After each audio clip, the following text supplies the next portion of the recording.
नमस्कार दोस्तों। स्वागत है आपका कहानी मंगल में, जहां हम आपको ले चलते हैं ऐसी कहानियों की दुनिया में जो आपकी रूह को कांपने पर मजबूर कर देती हैं। आज की कहानी आपके दिल की धड़कनों को तेज कर देगी, आपकी सांसें रोक देगी और आपको खौफ के ऐसे अंधेरे में ले जाएगी जहां से वापस आना आसान नहीं।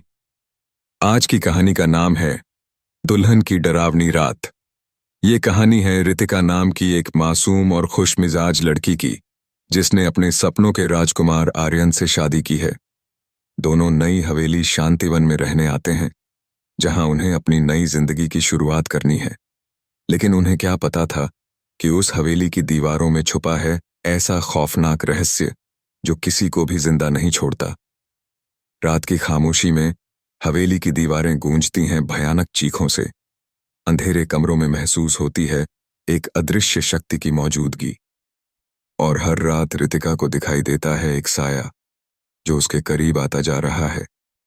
एक साया जिसकी आंखों में बसी है नफरत और बदले की आग। क्या रितिका इस खौफनाक साये के चंगुल से बच पाएगी?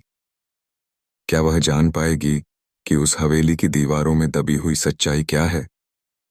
या फिर उसकी कहानी भी हमेशा के लिए उन दीवारों के बीच खो जाएगी? जानने के लिए सुनिए हमारी आज की दिल दहला देने वाली कहानी, दुल्हन की डरावनी रात। तो बत्तियां बुझा दीजिए, अपने इर्द गिर्द देख लीजिए और तैयार हो जाइए, क्योंकि ये कहानी आपके होश उड़ा देगी। रितिका की शादी का दिन था। गांव का माहौल खुशी और उमंग से भरपूर था। रितिका एक सुंदर, मासूम और हंसमुख लड़की थी, जिसे उसके माता पिता ने बड़े लाड़ प्यार से पाला था। उसका विवाह एक अमीर और प्रतिष्ठित परिवार के लड़के आर्यन के साथ तय हुआ था। आर्यन पढ़ा लिखा और बहुत ही सुलझा हुआ व्यक्ति था। शादी की रस्में धूमधाम से पूरी हो रही थीं। मेहमानों की भीड़, डीजे की आवाज और खुशियों की चमक हर तरफ बिखरी हुई थी। हर कोई रितिका की खूबसूरती और उसके सुंदर जोड़े की तारीफ कर रहा था, लेकिन रितिका के चेहरे पर एक अजीब सा डर था जिसे कोई समझ नहीं पा रहा था। शादी के बाद रितिका और आर्यन को उनके नए घर शांतिवन हवेली में ले जाया गया। यह हवेली बहुत पुरानी थी, परंतु उसकी खूबसूरती और भव्यता आज भी लोगों को मंत्रमुग्ध कर देती थी। लेकिन एक बात थी जो हवेली को लेकर गांव में काफी बातें की जाती थीं। कहा जाता था कि उस हवेली में एक औरत की आत्मा भटकती है जो दुल्हन से नफरत करती है। रितिका को हवेली के अंदर ले जाया गया। उसकी सास ने परंपराओं के अनुसार उसका स्वागत किया और उसे उसके कमरे में भेज दिया गया। आर्यन को उसके दोस्तों ने कुछ समय के लिए बाहर ही रोक लिया था। रितिका अकेले अपने कमरे में बैठी हुई थी। उसके चेहरे पर चिंता की लकीरें साफ दिखाई दे रही थीं। जैसे ही रितिका ने कमरे का दरवाजा बंद किया, उसे एक ठंडी हवा का झोंका महसूस हुआ।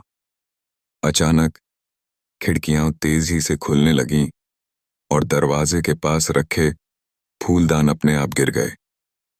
रितिका ने सोचा कि यह हवा की वजह से हुआ होगा और खुद को समझाने की कोशिश की। लेकिन कुछ देर बाद उसे कानों में किसी औरत के रोने की आवाजें सुनाई देने लगीं। वह आवाज बहुत ही दर्दनाक और भयानक थी। रितिका ने घबराकर चारों ओर देखा, लेकिन वहां कोई नहीं था। वह खुद को शांत करने की कोशिश कर रही थी, तभी उसे शीशे में अपने पीछे एक काली साया दिखाई दिया। वह चौंक कर पीछे मुड़ी, लेकिन वहां कोई नहीं था। उसकी धड़कनें तेज हो गई थीं। रितिका ने बत्ती जला दी और बिस्तर पर बैठ गई। उसने सोने की कोशिश की, लेकिन वह आवाजें लगातार सुनाई दे रही थीं। कुछ समय बाद वह थक कर सो गई। अचानक उसे किसी के चलने की आवाज सुनाई दी। जैसे ही उसने अपनी आंखें खोलीं, वह देखती है कि एक औरत लाल जोड़े में उसके बिस्तर के पास खड़ी है। उसके बाल बिखरे हुए थे और उसकी आंखें काली और गहरी थीं। उसके होंठ से खून टपक रहा था और उसकी उंगलियां अजीब तरह से मुड़ी हुई थीं। रितिका की चीख उसके गले में ही दबकर रह गई। वह डर के मारे हिल भी नहीं पा रही थी। वह औरत धीरे धीरे उसके करीब आने लगी। क्यों आई हो इस घर में? यह घर तुम्हारे लिए नहीं है। उस औरत की आवाज इतनी भयानक थी कि रितिका की आंखों से आंसू बहने लगे। अगले दिन सुबह होते ही रितिका ने आर्यन को सब कुछ बता दिया। आर्यन ने उसे समझाया कि शायद यह उसका वहम है और उसे थोड़ा आराम करना चाहिए, लेकिन रितिका को यह बात हजम नहीं हो रही थी। उसी दिन रितिका ने हवेली के पुराने नौकरों से इस बारे में पूछताछ की। एक बूढ़ी नौकरानी, जिसे लोग दादी कहकर पुकारते थे, ने उसे बताया, बिटिया, यह हवेली एक जमाने में बहुत खुशहाल हुआ करती थी, लेकिन एक दिन इस हवेली के मालिक ने अपनी पत्नी को धोखा दिया और दूसरी शादी कर ली। पहली पत्नी ने दुखी होकर खुद को कमरे में बंद कर लिया और वहीं उसकी मौत हो गई। तब से उसकी आत्मा इस हवेली में भटक रही है। वह किसी भी नई दुल्हन को इस घर में स्वीकार नहीं करती। उस रात रितिका ने खुद को मानसिक रूप से तैयार किया। वह जानती थी कि उसे उस आत्मा का सामना करना ही होगा। आधी रात को फिर से वही आवाजें आने लगीं। इस बार रितिका ने हिम्मत जुटाकर उस आवाज का पीछा किया। वह हवेली के सबसे पुराने हिस्से में जा पहुंची। वहां की दीवारें टूटी फूटी और दीमक से भरी हुई थीं। लेकिन जैसे ही वह एक खास कमरे के पास पहुंची, दरवाजा अपने आप खुल गया। वह कमरे में प्रवेश करते ही देखा कि वहां एक पुरानी दुल्हन का जोड़ा रखा हुआ था, जिस पर खून के निशान थे। रितिका की हिम्मत जवाब देने लगी। तभी अचानक उस औरत की आत्मा फिर से प्रकट हुई। तुम यहां क्यों आई हो? आत्मा की भयानक आवाज गूंज उठी। मुझे माफ कर दो। मैं नहीं जानती थी कि इस घर में तुम्हारा दर्द छिपा हुआ है। रितिका की आवाज कांप रही थी। आत्मा की आंखें लाल हो गईं और उसने अपनी काली उंगलियों को रितिका की ओर बढ़ाया। रितिका के पैर थरथरा रहे थे। रितिका के सामने वह आत्मा अपनी भयानक और खौफनाक शक्ल के साथ खड़ी थी। उसकी आंखों से जैसे नफरत की आग निकल रही थी। उसके बाल बिखरे हुए थे, चेहरे पर जले के निशान थे और उसके कपड़े फटे हुए थे। उसके काले नाखून जैसे रितिका की ओर खून पीने के लिए बढ़ रहे थे। रितिका के पैरों ने जैसे काम करना बंद कर दिया था। उसकी सांसें तेज हो गई थीं और आंसू उसके चेहरे से बहते जा रहे थे। परंतु उसने खुद को समझाया कि वह यहां डर कर हारने के लिए नहीं आई थी। मैं तुम्हारी मदद करना चाहती हूं। तुम क्या चाहती हो? रितिका ने कांपती आवाज में पूछा। आत्मा की काली आंखों में नफरत के साथ दर्द भी झलक रहा था। वह धीरे धीरे रितिका की ओर बढ़ी और गुस्से में चिल्लाते हुए बोली, मुझे न्याय चाहिए। इस हवेली में मेरा प्यार मुझसे छीन लिया गया। मुझे धोखा दिया गया। मुझे इस हालत में मरने के लिए छोड़ दिया गया। और जब भी कोई नई दुल्हन इस हवेली में आती है, मेरी आत्मा तड़प उठती है। रितिका ने उसकी बात ध्यान से सुनी और समझ गई कि यह आत्मा सिर्फ नफरत से भरी हुई नहीं थी, बल्कि वह अपने साथ हुए अन्याय का बदला लेने के लिए भटक रही थी। रितिका ने साहस जुटाकर कहा, तुम्हें इंसाफ मिलेगा, लेकिन इसके लिए तुम्हें मुझे बताना होगा कि तुम्हारे साथ क्या हुआ था। आत्मा की आंखें कुछ पल के लिए शांत हो गईं। उसने रितिका को दिखाया कि किस तरह उसके पति ने उसे धोखा दिया था। शादी की रात ही उसने किसी और लड़की से विवाह कर लिया और पहली पत्नी को बंद कमरे में जिंदा ही छोड़ दिया। भूख और प्यास से तड़पते हुए उसने वहीं दम तोड़ दिया। रितिका ने आत्मा की बात सुनी और तय किया कि वह उसे न्याय दिलाएगी। अगले ही दिन उसने आर्यन को सारी बातें बताई। आर्यन को पहले तो यकीन नहीं हुआ, लेकिन जब रितिका ने उसे आत्मा की आवाजें सुनवाईं और पुराने कमरे में ले जाकर सबूत दिखाए, तो उसकी आंखें फटी की फटी रह गईं।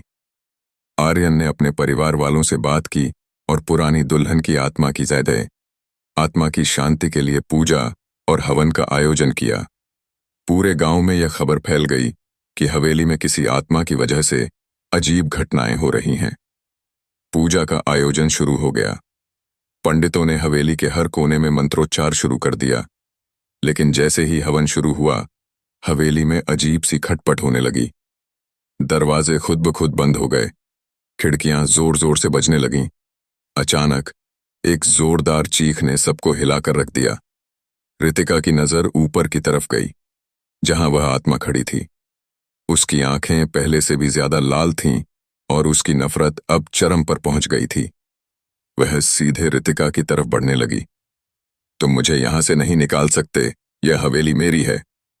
आत्मा की चीखें गूंज रही थीं। रितिका ने हिम्मत जुटाकर कहा, तुम्हें यहां से शांति मिलनी चाहिए। हम तुम्हें तुम्हारा इंसाफ दिलाने के लिए यहां हैं। लेकिन आत्मा शांत होने की बजाय और भी भयंकर रूप धारण कर चुकी थी।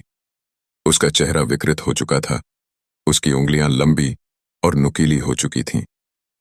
वह हवा में तैरते हुए रितिका की तरफ झपटी। रितिका ने अपने हाथ में पकड़े हुए हवन की राख को आत्मा की ओर फेंका। राख ने आत्मा को थोड़ा पीछे धकेला, लेकिन वह अभी भी रुकी नहीं थी। हवेली में एक अजीब सी ठंडक फैल गई। तभी पंडित ने जोर से मंत्रोच्चार किया और कहा, अब बस यही एक उपाय बचा है। इसे रोकने के लिए हमें आत्मा को मुक्त करना होगा। रितिका ने आत्मा की ओर देखा और कहा, वादा करती हूं कि तुम्हें इंसाफ मिलेगा। बस एक बार शांति से सब देखो। आत्मा की आंखों में थोड़ा दर्द दिखाई दिया। वह धीरे धीरे शांत होने लगी।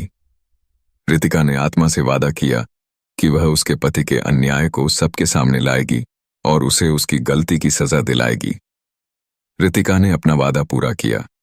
उसने पुराने दस्तावेज और गांव के बुजुर्गों से पूछताछ करके उस आदमी की असलियत सबके सामने उजागर की। गांव के लोग उस आदमी के परिवार को सजा दिलाने में रितिका की मदद करने लगे। आखिरकार आत्मा को इंसाफ मिला और उसने रितिका का धन्यवाद करते हुए हवेली को हमेशा के लिए छोड़ दिया। लेकिन जाते जाते वह रितिका के पास आई और बोली, तुम्हारी हिम्मत और सच्चाई ने मुझे मुक्ति दिलाई है। यह हवेली अब तुम्हारी है। अब हवेली सच में शांतिवन बन चुकी थी।